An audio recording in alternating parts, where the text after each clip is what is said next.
School, which is where I met Ed, one of the professors there, Dean Williams, wrote a book called Real Leadership.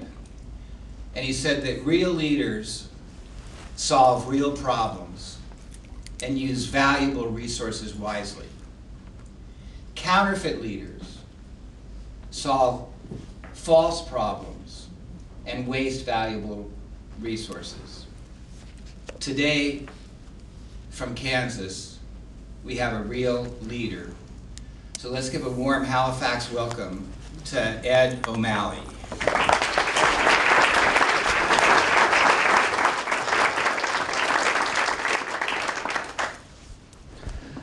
Thank you, Brad. Thank you very much for that. It's wonderful to be in Halifax. I'd like to be back soon. I'd like to bring my family to this wonderful, beautiful place. Thank you for the opportunity to be here.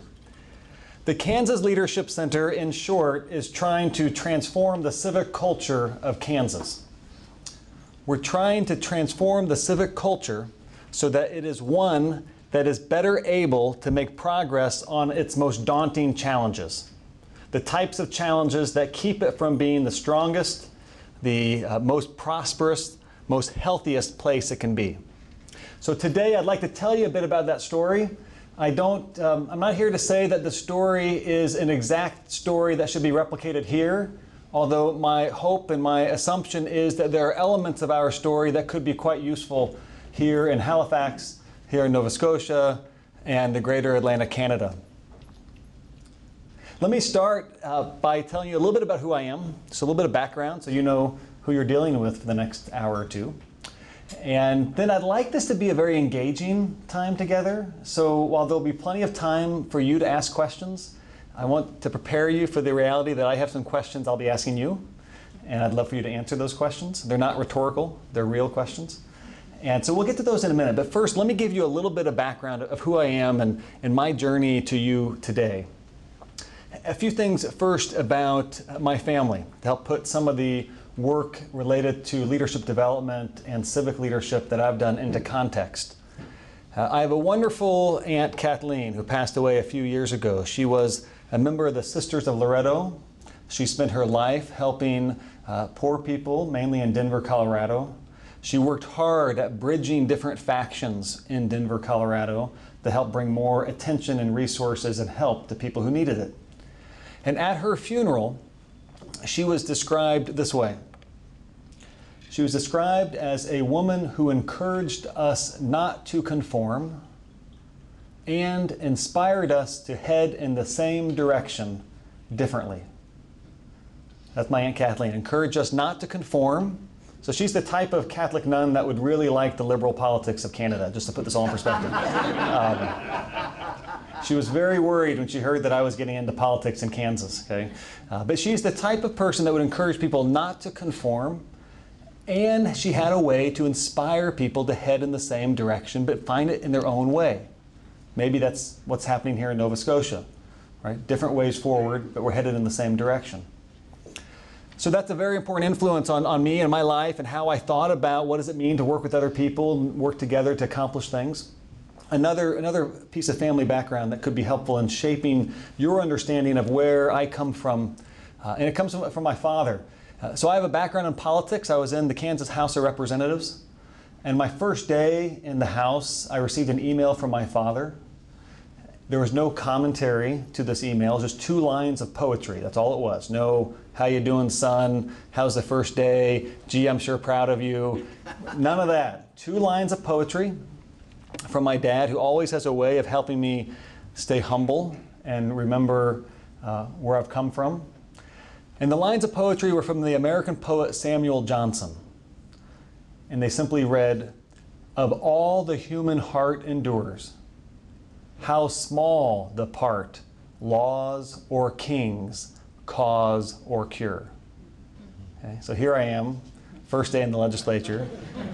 Very young guy, at the time, young still, I hope. My kids don't think I am anymore, but very young, one of the youngest members of the legislature, and feeling very proud of myself, chest all big, puffed out, big ego, feeling very proud. And there was Dad helping me remember that of all the human heart endures, how small the part laws or kings cause, or cure.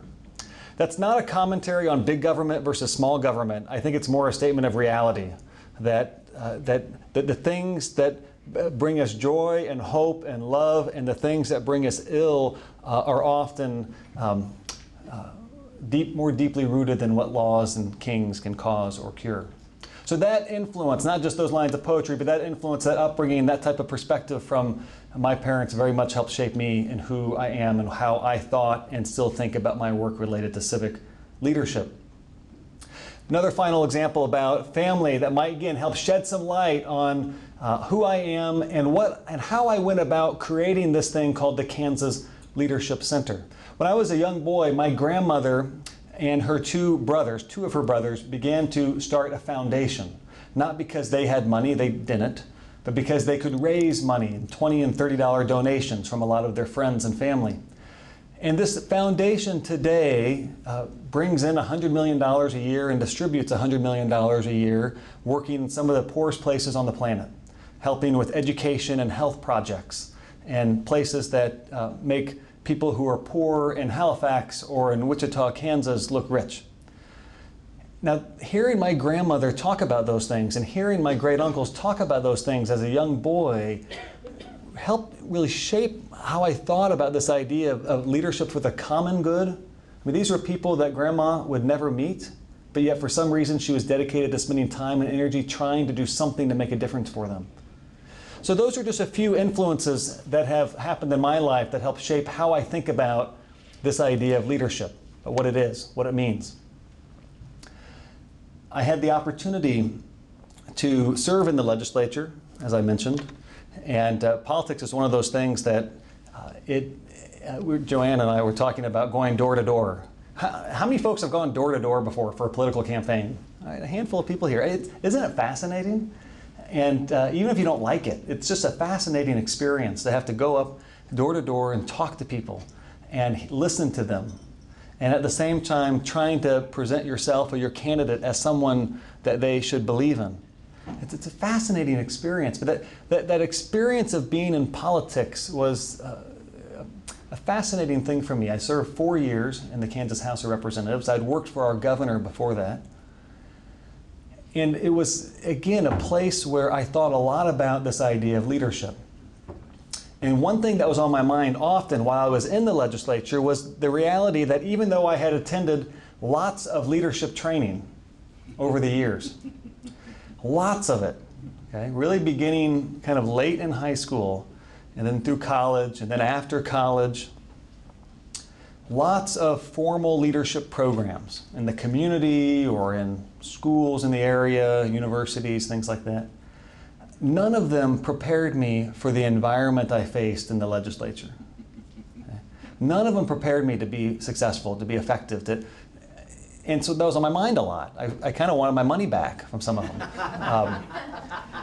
But I don't think, in some ways, I think the legislature, the parliament, that, you know, in some ways they're unique. In other ways, they just are like every other place. They're like your company, your organization, your neighborhood, your family. It's just in politics you see it all more on the surface, right? It's just all right there for you to watch. And all the characters that exist in Nova Scotia are there in that one building, and all the characters that exist in Kansas are there in that one building. But so I thought a lot about, well, what type of leadership does it take then to be effective in this place, in this political environment? After I had been reelected for the second time, so going into my third term, I received the opportunity to start this thing called the Kansas Leadership Center. Now, a little history on the idea. The idea for the Leadership Center comes from our state's largest philanthropy, largest foundation. It's called the Kansas Health Foundation. It's a private foundation. There's no tax dollars involved whatsoever. And the Kansas Health Foundation has a mission to improve the health of all Kansans. I know we have some folks here from the health sector here in Canada, so I imagine you can relate to a mission, to a hope, to a dream like that, to improve the health of everyone in Nova Scotia, of everyone in Halifax. That's the mission of the Kansas Health Foundation. They began their work about 25 years ago. They have about $500 million in assets. They give away grants to people each year to try to improve the health of all Kansans. But years ago, they learned a problem. They discovered a problem. And what they discovered, this is well before I was involved, they discovered that it's not enough to fund people, to give money to people who, one, care about health. It's not enough to give money, to give grants to people who institute new health programs, that those things are all fine, but that a key barrier to improving the health of all Kansans actually is a lack of leadership. It's not the only barrier to improving the health of all Kansans. There are other barriers, but it's one that surprised the Health Foundation. They were shocked to learn that. They learned it by listening. They learned it by, and my guess is Kansans are a lot like folks here in Nova Scotia. We enjoy conversation, we enjoy listening to one another, we enjoy learning from one another. That's why dinner was so much fun last night, but it also went on a long time, right? Because we were enjoying it, right? So the Health Foundation, they listened to people in Kansas, and when they would ask people what their biggest health concerns were, they expected to hear things like diabetes, obesity, lack of physical activity and nutrition, lack of access to health care, things like that. They didn't hear those things. What they heard was a lack of leadership. They heard people saying, you know, we just don't have the people in our community to really rally support around these initiatives that would help make us healthier. We just don't have the people in our community to really rally support around our businesses and industries to help figure out how to create a more prosperous place. And we know prosperity leads to health. So this lack of leadership came to them, and they began to realize that part of their mission was to fund an effort in Kansas to develop the leadership capacity of its citizenry. So that's when I came in. I get a call. It was actually during the last campaign I had, in the middle of the campaign. So Joanne, you can relate to this. You're in the middle of a campaign, helping a friend of yours right now. In the middle of the campaign, I get a call from this executive headhunter saying they're looking to hire the first CEO for this new thing called the Kansas Leadership Center, and would I be interested? And I said, no, I'm in the middle of a campaign, but tell me, where do you live? Are you in my district? You know, would you, are you connected to any donors? And as good headhunters do, she kind of kept me on the phone for a while. We kept talking about this idea.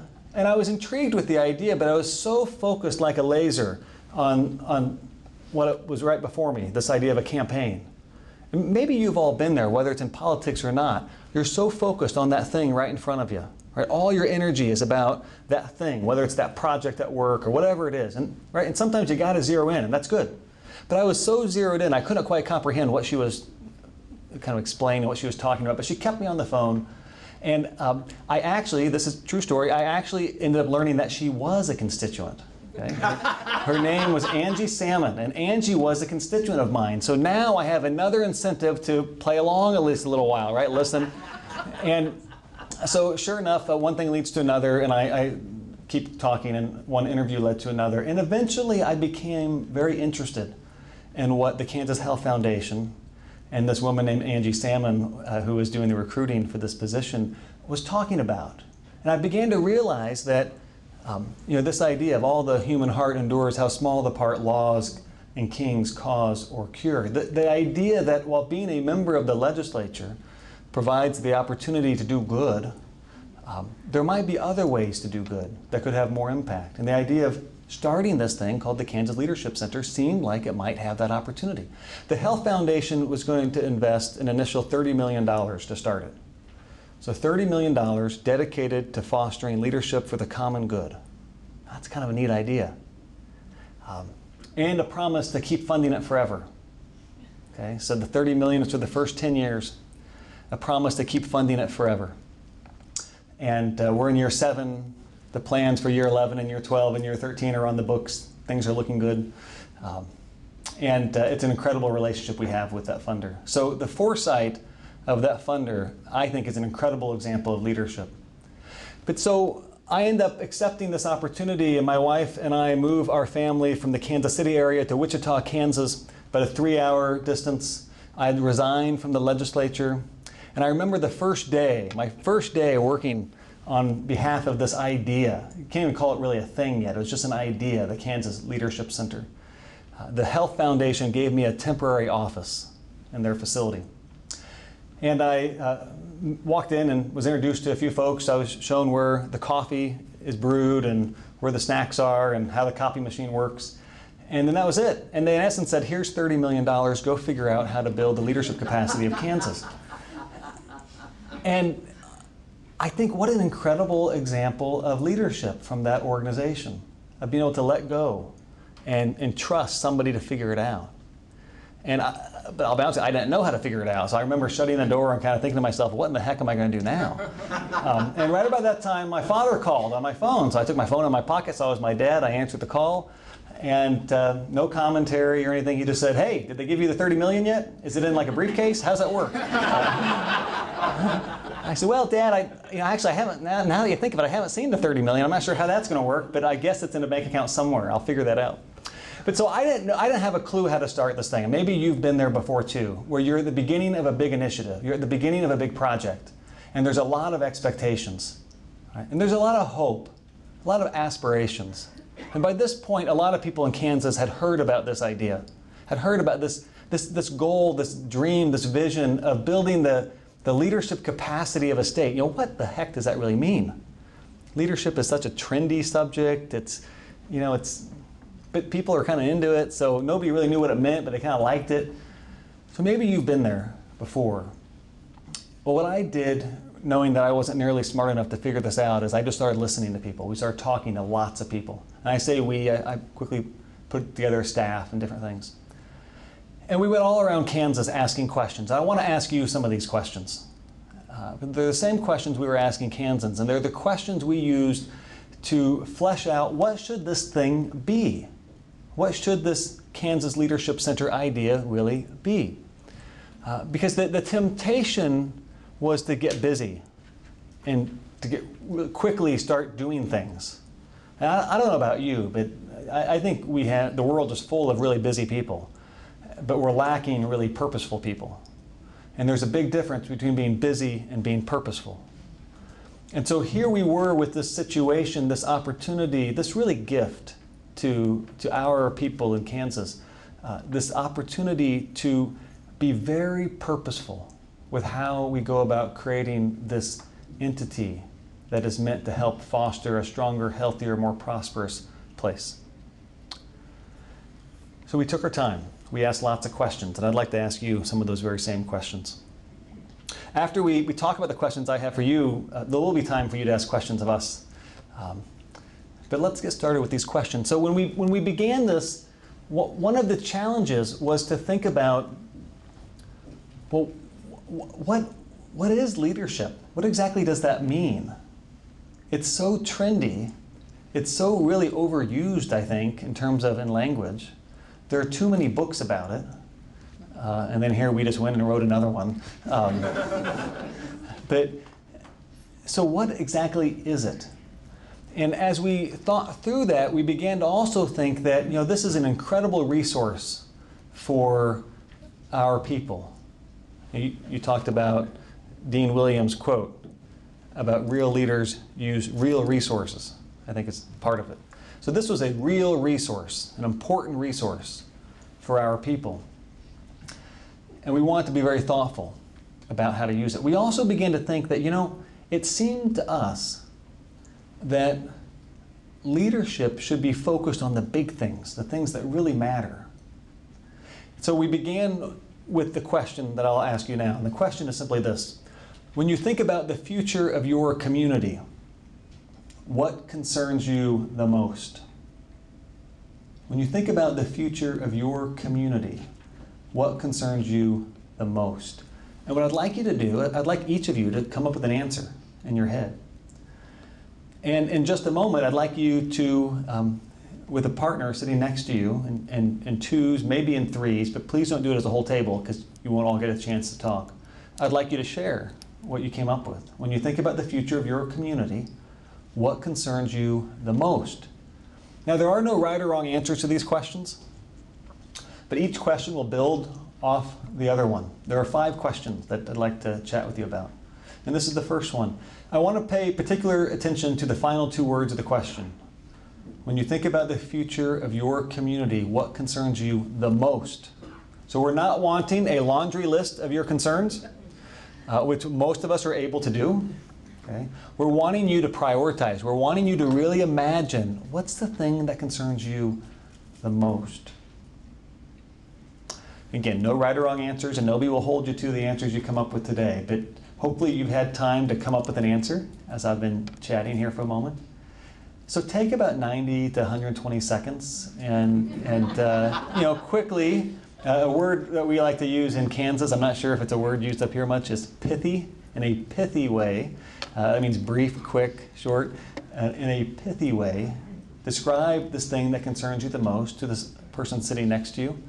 And then after we let you all talk for a couple minutes, I'd love to have a handful of people maybe offer their example to the full group. So take about a minute or two. Thanks.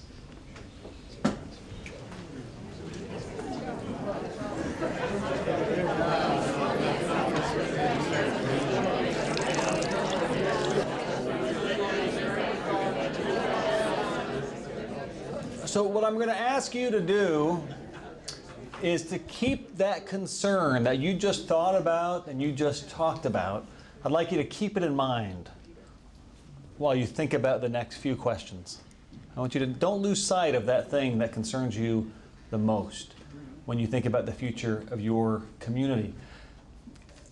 What I'd love to do is have a handful of you share what you came up with.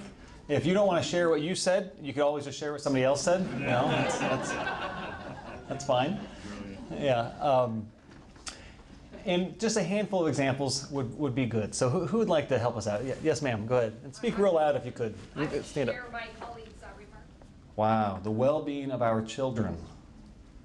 Great answer. Thank you for sharing. Doesn't get much more important than that. Right? How about some others? A few more. Way in the back, and then we'll go here. And way back there.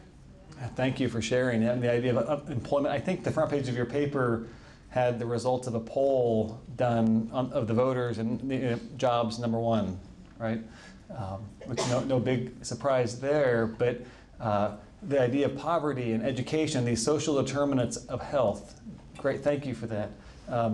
There was somebody here, and then we'll go there. Yes, ma'am. There are so many similarities between Nova Scotia and perhaps the greater Atlantic Canada, community and Kansas.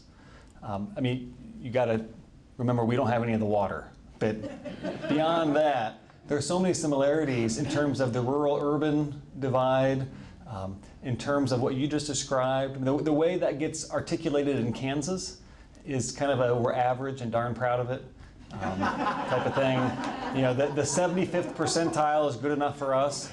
Nothing that happens in Kansas could be excellent. It could be good. But so that idea of how do you instill that pride in people and how do you make it authentically yours? We disturbed a lot of people early on when we made it clear that at the Kansas Leadership Center we wanted Kansans to be at the front of the room guiding experiences for Kansans. And we did not want to bring in the talking head experts from elsewhere, right? So I don't think of myself as a talking head expert. I think of somebody with a story to tell, and you all need to figure out if the story has any validity for you, right? But I think it's an important thing that what's working elsewhere won't work here necessarily, And actually crafting whatever it is yourselves is really how it has to work to address these intractable types of issues. Here and then Crane, right? And then there's one more over here, and then we'll move on to the next question. Go ahead, Crane. Yeah, so just a little issue like the future of wealth. That's a great one. I mean, it's huge, and there's so much baked into that, right? Ideology, culture, history. Yeah, great. Thank you. There's one more over here. Yeah, go ahead. My partner and I both had the exact same idea, and our concern was the out-migration, especially of our youth, and especially in rural areas, how that affects culture and community. There are parts of our state that have been in decline for a century. 100 years of constant decline. Year after year, fewer people living there than lived there the year before, for 100 years. And you imagine what that does to those communities psychologically. So very similar, yeah. Like there's someone here trying to get in. Go ahead, ma'am. I appreciate this idea of complacency. You know, Joanna and I were talking about the voters, and the voting rates aren't as high as we would like them to be here in Halifax in Nova Scotia. And that idea of complacency sets in voting rates, but also in lots of other things too. Okay, so these are big problems, big challenges, right? Now, I want to move on to the next question, but I just want to first highlight a few things about this question. And don't lose track of how you answered the question. Okay, keep track of that. By the way, these questions I'm asking you are actually a tool you can use with people in your department, in your family, in your organization, in your neighborhood, in your community, whatever kind of unit you want to think about. These are questions that you can actually use as a tool that will help you think about what type of leadership is really needed here in this family, in this community, in this team, whatever it might be. So a few thoughts about these things you just talked about. My assumption is that none of those are things that have become a problem just in the last couple weeks. Right? They've been around a while. And that's what we found as we talked to people in Kansas. That the things people articulated have been challenges for quite a long time. And I assume also that many of the things, if not all the things you're talking about, are the types of challenges that people have tried in the past and are trying today to make progress on. So that's often not for a lack of trying. Right? Poverty, going back to the back there, the biggest social determinant of health, right? In our country, the war on poverty that Lyndon Johnson spearheaded was an amazing, huge effort, but there were efforts before that too, and there are efforts today, and our poverty rates are going up. So these are issues that have been around for a long time. So I want you to think for a minute about a different way of thinking about leadership. And one of the things that we heard over and over again as we listened, they didn't use these exact words, but they talked about it in this way. We heard people telling us, really pleading with us, to please help more and more Kansans understand that leadership is something that happens. It's an activity. And it's about making progress on those really tough issues. That leadership is in context to challenges, to problems, right? So rather than thinking about leadership as being the boss, the manager, the CEO, the mayor, the premier, whatever it might be, we began to think about leadership as an activity. And specifically, the activity of mobilizing people to make progress on the deep, daunting challenges facing them. The activity of leadership is mobilizing people to make progress on the deep, daunting challenges facing the community or the organization or the family. That's what leadership is. So if you're not doing that, you're not leading anything. So the fact that I was in the legislature and had a nice little title after my name tells you nothing about whether I ever exercised any leadership. It tells you nothing. The fact that my title today is President and CEO of a statewide organization tells you nothing about whether I ever exercised leadership. You would have to actually watch me, right? You'd have to analyze, what is he doing? Is he mobilizing people to make progress on tough issues? Or is he simply just, maybe being a nice boss or a bad boss, right? And I think intuitively we all know this to be true because we've all complained in our life about people who hold leadership positions but who don't exercise leadership. We're all familiar with that, whether we see them in politics or in corporate life or in university life. We're familiar with that idea. So intuitively, we understand there's a distinction between leadership on one hand and holding authority and fulfilling the roles of authority on another hand. Okay? So this is not an anti-authority speech. Okay? We need authority structures. We need people to be in charge. This is really about helping make a distinction between what are the roles of authority and what are the roles of mobilizing people to make progress on tough issues. What is leadership versus the role of authority. So keep that in mind as we keep going here. So leadership, in our opinion, would be if people had been mobilizing people for progress on the things you just mentioned, those people would have been exercising some great leadership. We think it's very rare, and now what we want to try to do is get underneath those concerns you mentioned just a bit. We want to learn a little more about them.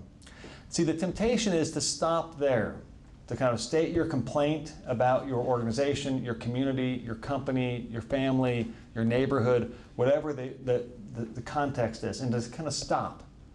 Maybe just stop and complain. Maybe stop complaining and go try to fix it.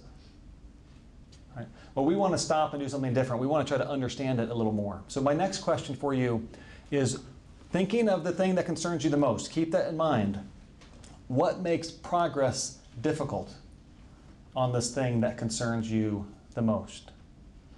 What makes progress difficult on the thing that concerns you the most?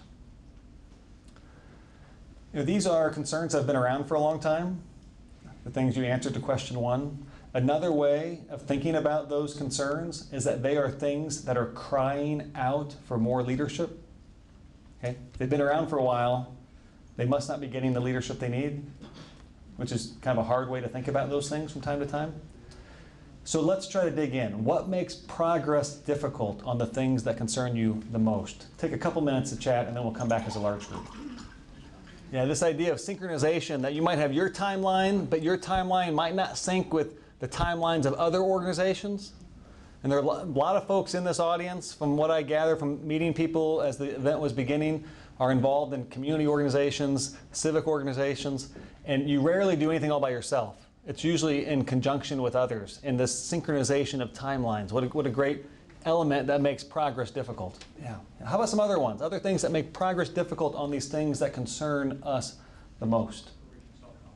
Yeah, so this idea that what I hear you saying is a lack of confidence, a lack of pride, a lack of courage are some of the things that make progress difficult on things that concern us the most, like becoming more relevant or some of the others. Yeah, great one. Thank you for that. Appreciate it. Yes, sir. Yeah, that cynicism. What a great, in some ways, what a great tool to let us all off the hook of doing anything. You know, I think you're right. It's the thing that gets in the way of progress on these tough issues. Other ways you answered this question, and really this half of the room is doing like all the work. And I think, I don't want to move the podium. If I angled it this way, I think I might get more over here, but I'm afraid I might disconnect the wiring or something like that. So, yes, sir. Wow, so we spend too much time fighting old battles, trying to recreate old visions. Appreciate that. Great. Some people get upset with me with the first question. They think it's too negative. When you think about the future of your community, what concerns you the most, they think it's really kind of a downer way to start a conversation. I think it's very positive because it's talking about the future. But I understand how some people take it in a negative way. But I'd rather talk about the future than relive the past. And that gets in the way in Kansas too. We have long memories in Kansas, and sometimes I wish we didn't. How about some other? Yes, ma'am. Yeah, the complexity of the task. You talked about perception, right? It's hard to overcome perceptions. These aren't cut and dry, clean, clear problems, right? It's not like a situation in your company or your organization where the copy machine broke. Bring in the expert, they fix the copy machine, everything's fine. These are situations where we actually seldom even fully agree on what the problem is. So if you don't agree on what the problem is, it's really hard to then start agreeing on what solutions are, right? Let alone implementing solutions. So the complexity and the perception, it's great. One or two more things that make, yes ma'am. Yeah, the idea that money is always needed for big change, and another way of putting that, based on my public policy background, has led me to believe that all budgets are a reflection of our values. That's all they are. The budgets just reflect what you value. What you spend your money on tells you what you value individually, tells you what the province values, tells you what City Hall values. It's just a great values document. And I've quit actually listening to people when they tell me what they value. And I instead want to watch their behavior, or watch how they spend their resources, whether the resources are time or money. And so I think you're right. Big change often takes big money, and there's also, it takes a recalibration of our values. We have to decide to value something else more than something else that we're currently valuing more. So we need to move money from here to there, or we need to ask people to pay in more money, or something. Oftentimes, money is a reflection of values. Any other thoughts on this question? On this, yes, ma'am, in the back.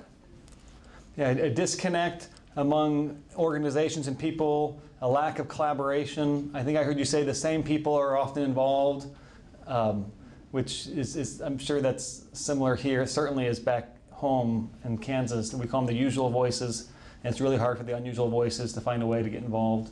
Yeah, it's apathy. It's the different levels of government is what she was talking about, and how who wants to take control, and it leads definitely about apathy. It's also about kind of the tragedy of the commons. You know, if nobody is responsible, or if everyone is responsible, no one is responsible. This diffusion of responsibility mentality. So that's one of the things that makes progress on these issues you talked about difficult. Is it's not exactly clear who is in charge on these issues. It's not like the copy machine example. Okay? Or a more personal example, my father had a series of 4 brain surgeries a couple of years ago. He has Parkinson's disease, and those of you who know people with Parkinson's might know of this amazing treatment for brain surgery where they literally put a wire deep inside, 4 different wires deep inside his brain. The wire is under the skin, connected to 2 battery packs implanted in his shoulders. And it's like what a pacemaker is to the heart. It's a similar type of thing for the brain. Amazing. You flip the switch, you turn these things on, it's as if he doesn't have Parkinson's. It's absolutely amazing. Incredible technical problem.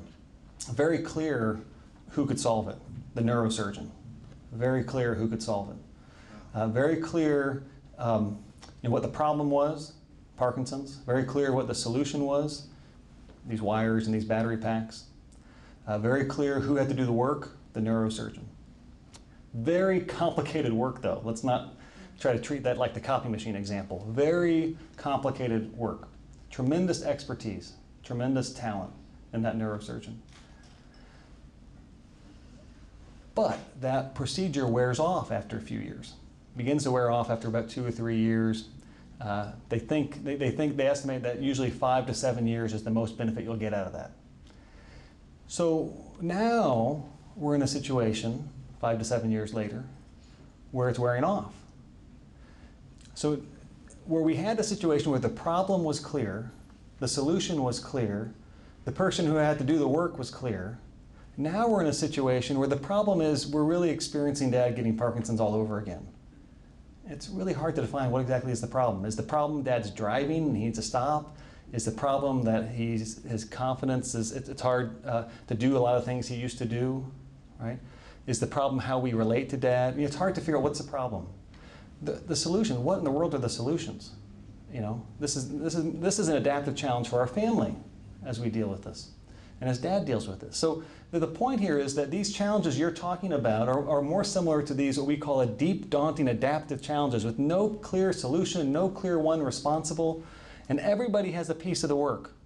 Okay? So what you described are what I would call, based on some learning I've done, adaptive challenges.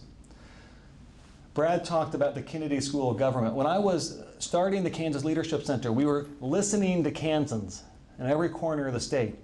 We were also leaving the state to try to figure out where was the very best leadership training you could find anywhere. And I went to all sorts of programs, the Center for Creative Leadership, the Harvard Business School, talked to all kinds of people in the field of leadership development, experts, if you will. I also spent some time at the Kennedy School trying to figure out where was the best. Because my thinking was we want the best to be available in Kansas. We don't want Kansans to have to leave. We don't want Nova Scotians to have to leave. We want to be able to do it here, right? So we can maximize the number of people who get the benefit. So we want to go find out the best, benchmark ourselves to that, model ourselves after the best in our own unique Kansas way, and move forward. When I was at the Kennedy School is when something really clicked with me. Because Ron Heifetz and Marty Linsky, 2 pioneers of this idea of adaptive challenges versus technical problems, spent 8 days helping us understand this dynamic. Right? And the problem is most of us think we try to treat adaptive challenges as if they were technical problems. Okay? So these things you just described as the things that concern you the most are all adaptive challenges. There's no clear solution, there's no clear problem definition, it's not clear who has to do the work, they're complicated, it's difficult, no one is fully responsible, but yet the lack of attention affects all of us. Deep, daunting, adaptive challenges. But we tend to treat those things as if they're technical problems. So we appoint another task force, we charge a committee to go do something, we bring in an expert to tell us exactly what to do. And what we find is that we never really make progress. But we feel good doing something in the short run, right? But we actually don't make progress. So one of the things we're trying to do in Kansas is to help people make that distinction between what are the technical problems facing our community. Right now, right close to our home, to our neighborhood, we are building a massive new interchange that is very complicated, costs hundreds of millions of dollars, and I'm sure is very hard work. But it's technical work, and there are people who know how to do it. Okay? What we don't have any clue how to do in our community is how to help people depend less on automobiles. Whole different type of work that we don't know how to do. It's more of an adaptive challenge, technical problem. Poverty was mentioned. An example about poverty. We have this amazing new program. It might not be new here, maybe it's been here for a long time, but about 10 years ago they started giving kids who come from families with low resources, poor kids, they started giving kids who are poor a backpack on Friday afternoon full of healthy, nutritious food. Because we can give them breakfast and lunch at school, but if they go hungry all weekend, it really disrupts their ability to learn come Monday morning, to retain what they learned on Thursday and Friday. You get the idea. It's a great program. And it's complicated. You got a lot of volunteers, you got a lot of donations, you got to figure out how to distribute the backpacks. We want to distribute the backpacks in a way that doesn't make the kids feel awkward that they're getting this backpack. So, but you know what? We figured all that out. Technical problem, technical solution, it's a good thing, we should keep doing it. But we have no workable plans for how do you really make a dent in poverty. Adaptive challenge, different deal. So what we're trying to do in Kansas is to help people, one, distinguish the difference, and two, learn about the type of leadership it takes to make progress on adaptive challenges. Because that's where we think we're weak. Our assumption is that there are plenty of people in Kansas who can make progress on technical problems. Just like I'm sure there are plenty of people here in Nova Scotia and Halifax and Atlantic Canada who can make progress on technical problems. You find the expertise, you give them the resources they need, you let them go solve the problem. But the adaptive work is different. So what I want to do now, my next question for you is, given what you talked about, the thing that concerns you the most, okay, those deep, daunting challenges, given the things that make progress difficult on those concerns, I'd love for you now to try your best at articulating the type of leadership it will take to make progress. Right? So another way of thinking about it, the type of leadership it will take to overcome the ways you answered question number 2, to overcome those things that get in the way of progress. And I'd like you to do your best not to kind of revert to the standard leadership rah-rah language like, vision, inspiration. We know it needs that. We need all that, right? But I'd like you to think a little harder about how, given the things that make progress difficult, things like synchronization of different agencies and efforts and organizations, things like cynicism, things like stuck looking backward instead of looking forward, things like a lack of collaboration, things like a lack of courage, confidence, and pride. How would you describe the type of leadership that can overcome those barriers? Take a couple minutes and chat, and then we'll come back as a large group. Let's hear how some people answered this question. Again, the type of leadership it'll take to overcome those barriers to progress. What did you come up with? So real quick, he's talking about maybe the exact opposite, that maybe what we need is more followership, a willingness to follow. So keep going a little bit on that. What do you mean? Different? So it'll take a type of leadership or a type of behavior that gets really comfortable with being different. Might be a way to think about it. It's really comfortable with being different, right? And because if you're not comfortable with being different, you're probably not going to be the one that has a bias for action and steps out before, when nobody else is willing to step out. Goes to Cole Harbor. Yeah. Somebody over here, yes, sir. I like.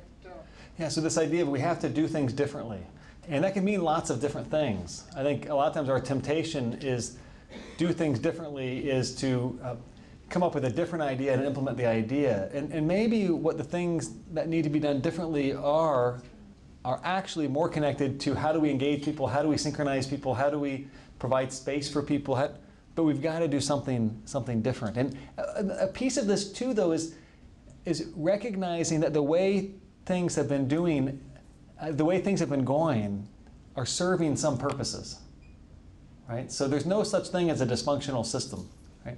Every system is perfectly aligned to get the exact results it's getting, right? So the idea of trying to understand, well, why is it that we keep trying the same approaches? What is that serving? Who is benefiting from that? Right? It might be a part of exercising leadership. Yes, sir. So he's saying that fear is a part of this, and it's not the fear of being different, it's the fear of the consequences of being different, is what you're saying.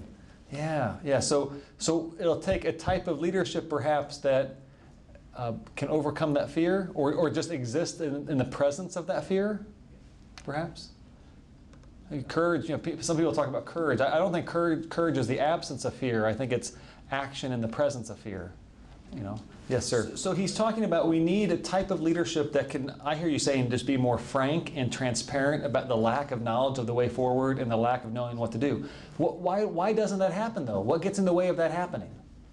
Well, you can gotcha, Yeah, and so there's another piece of this, that it takes a type of leadership that can condition the environment to accept that type of behavior. So that's a big part of what we're trying to do in Kansas, is to condition the environment so that after 10 or 15 years, we'll be more likely for people who are in those authority positions to be able to say clearly, if you're looking to authority to solve this problem, it won't get solved. I can do what I can, but this is our problem. Okay? But right now, we don't reward people, as you were saying. We do not reward people in Kansas, and I assume in Nova Scotia, for saying that. We all collude together and wanting to assume it's the authority's job to solve the problem, and if it doesn't get solved, it's their fault. And the authority figures, and I did this when I was in politics, of course I know how to solve that. Of course, you vote for me, and I promise you I'll work on that. We'll make a difference. Okay, all the rhetoric, all that stuff, it's just a big game of collusion. We're all in on it together, All right. Some people. A question there and a question there. All right, let's go there and there. Yeah, interesting. The idea of spending less time defending and more time just focusing on the future. Absolutely. Yeah. And by the way, this isn't just politics. I mean, this is everywhere. I am a lover of politics because I think it just simply displays what is happening in our families, in our communities, in our organizations, in our companies, just blatantly for us all to see. I think the same things play out all these different places. Okay? So next question. So we've talked about the things that concern us the most. We've talked about what makes progress difficult on these concerns. And we've talked about the type of leadership, or I think a better way of saying it, the type of behaviors, the type of way of being, the type of activity you would need to overcome those barriers to progress. Okay. So my fondest hope is that if anything comes out of this presentation,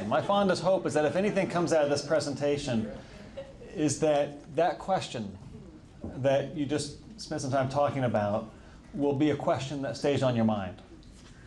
Because quite frankly, I believe that in Nova Scotia, Halifax can't become better, just like Kansas can't become better, if those of us who care enough to come to a gathering like this can't figure out how to do more of the very behaviors we just articulated. That it does have to really start with us. Not exclusively, but it can't just be other folks. It's got to be us. So I hope that question lingers. I'm curious, how did you answer it? How did you answer? Yes, ma'am. So you needed to know my Aunt Kathleen, right? She would have helped you and helped all of us. Encourage us not to conform, right? So this idea that there's a high value on conforming in all sorts of social systems, right? And so what we're saying, right, so let's just put this together for a minute. This is really important.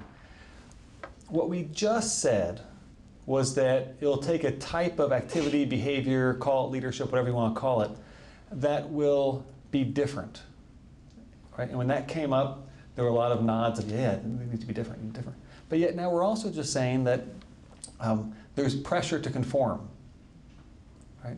So it's really easy to be different when there's no pressure to be the same.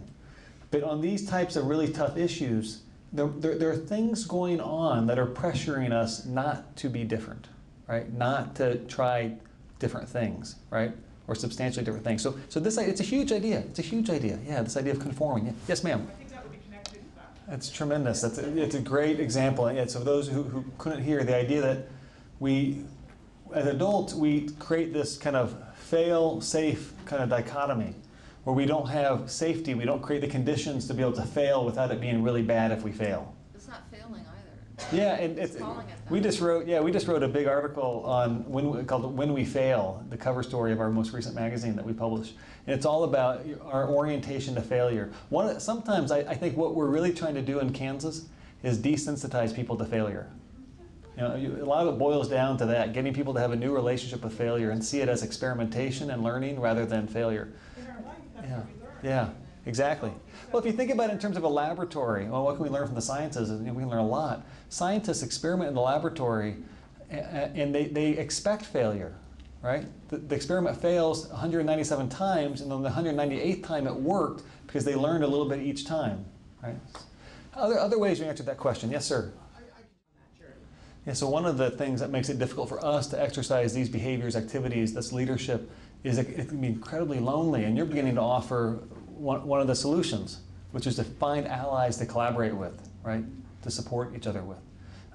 Let's go, ma'am, you've been waiting, and then Brad. So I hear you say a couple different things, and I think they're right on. One of them I hear you say is that one of the things that makes exercising these behaviors, these activities difficult is that we don't have a whole lot of people cheering us on.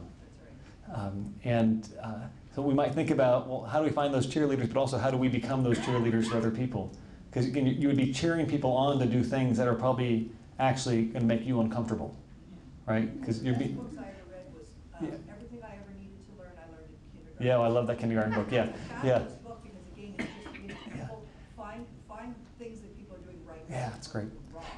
The second thing I heard you talk about is the environments we're in. I mean, oftentimes the environments we're in can make it very difficult to exercise these types of behaviors. It's not an excuse, it's just a context. Brad, last comment on this question and then one final question. One of the things that you talk about, and you talk about at Harvard, is you always think of leadership as this very, very positive thing. Leadership entails loss. You know, time without your family, taking a risk, one group in an organization confronting another organization, even though that's uncomfortable. And we don't pay attention to the sacrifice and the loss, and so then we're surprised when that happens. And I think we need to really be more educated, and you can say more about this, how leadership and loss go together. So he's talking about the idea that exercising leadership on these big ideas, these big challenges, is connected to loss. And here's another way of thinking about it. Sometimes we think that leadership is really about the distribution of losses. That's what it's about. It's about helping distribute losses because it's right now in most people's at least short-term benefit to not address the problems. Okay, at least in the short term. If it was in their interest to address them, they probably would start addressing them in the short term. Okay, but so what you're trying to do is help people understand that no, we need you to spend more time on the commons. That means you're going to lose time on other things you want to spend on. You know, that's hard for people to wrestle with. And I think as someone who's trying to exercise leadership yourself, the loss you take, I mean, that's why it gets back to this idea of love. You were feeding the parking meters while he read your list. The idea that it is a sacrificial act. I think it's different than the wonderful concept of servant leadership, which a lot of us have probably heard about. I think this is a little different. Servant leadership is about serving those in the context written by the original author of that. It was about serving the people that work for you. It's a great way of thinking about it. I think leadership for the common good is about sacrificing on behalf of the commons. It's different than just serving the other people you're working with. It's about sacrificing of yourself and creating the conditions for others to sacrifice on behalf of the commons as well. Final question. And it's one that we'll spend some time this afternoon wrestling with as well. But we've talked about the things that concern us the most. We've talked about what gets in the way of progress on those things. We described the type of behaviors, activities, what I would call the type of leadership necessary. We then talked about what makes that type of leadership hard. Came up with a lot of really big things. And baked into my assumptions here is that that type of leadership doesn't actually happen very often in Kansas or in Nova Scotia or just about anywhere. So the question now is,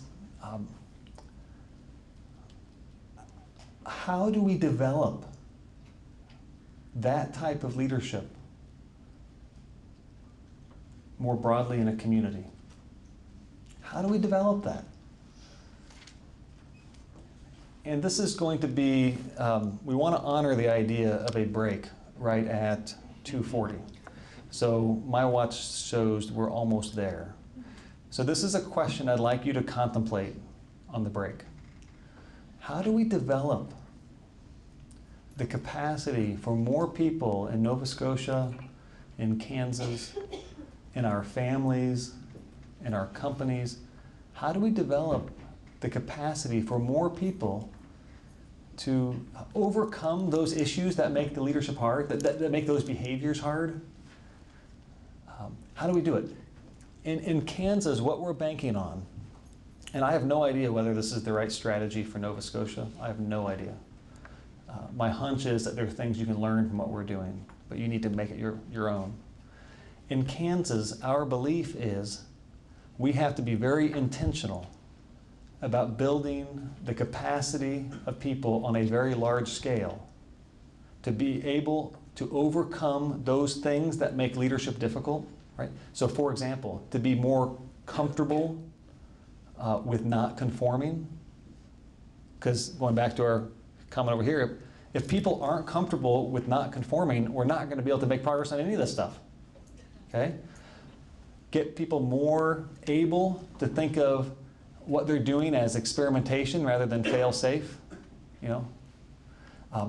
How do we get more people? Right? So what we're doing in Kansas is trying to create the conditions for more and more people in our state who are involved in their communities to have the resiliency to overcome these things that make leadership difficult and have the skill and the ability to help create the conditions for others to overcome those things as well.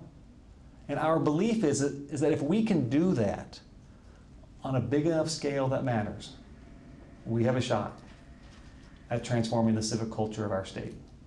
We have a shot at taking a state with a wonderful past that has had a lot of decline in our rural communities, in some of our urban communities. We have a shot at building the capacity of the people to become stronger, healthier, and dramatically more prosperous. We believe we can do it. A key is to do it at a scale large enough to make a difference. So if we help 5 people in Kansas learn how to overcome these barriers, that's fine and good for those 5 people and the people they work with. But I don't think that's going to lead to real change. I don't think it's going to lead to transforming the civic culture of the state. So large-scale leadership development is the big idea that we're working on in Kansas. I'm honored and inspired to be here with you today, and honored that so many of you would come together for a conversation like this about the future of this community. And I'm excited for the conversation to come after break. Thank you, everyone.